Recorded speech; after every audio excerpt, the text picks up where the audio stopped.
నటించిన గత చిత్రం కాటమరాయుడు ప్రేక్షకులను డిసప్పాయింట్ చేసిన సంగతి తెలిసిందే. అయినా కానీ సినిమా 65 కోట్లు వసూలు చేసి పవన్ సత్తా ఏంటో మరోసారి నిరూపించింది. ప్రస్తుతం త్రివిక్రమ్ శ్రీనివాస్ దర్శకత్వంలో సినిమాను పూర్తి చేస్తోన్న పవన్ ఈ మూవీ తర్వాత మైత్రి మూవీ మేకర్స్ తో ఓ సినిమా చేయనున్నాడని బలంగా వార్తలు వినిపిస్తున్నాయి. ఇందుకు కమర్షియల్ కమిట్మెంట్స్ కారణంగా చెబుతున్నారు.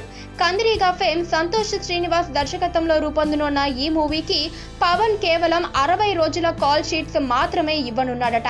అయితే ఈ 60 రోజుల కాల్ షీట్స్ కు గాను పవన్ కు 40 కోట్ల రూపాయల పారితోషికం ఇచ్చేందుకు మైత్రి మూవీస్ బ్యానర్ ఒప్పందం కుదుర్చుకున్నారని ఫిల్మ్ సర్కిల్లో అంటున్నారు. 2019 ఎన్నికలు దగ్గర పడుతూ ఉండడంతో వీలైనంత త్వరగా కాసిన్ని సినిమాలు చేసేసి ఫండ్స్ కూడబెట్టాలన్నది పవన్ యోచన. అందుకే మైత్రి మూవీ మేకర్స్ తో సినిమాకు ఓకే చెప్పాడని అంటున్నారు. పక్కనే ఒక గంట సింబల్ కనిపిస్తుంది కదా, దాన్ని నొక్కారనుకోండి, మేం చేసే వీడియో అప్డేట్స్, నోటిఫికేషన్స్ అన్నిటితో మీ డివైస్ లో వాలిపోతాం.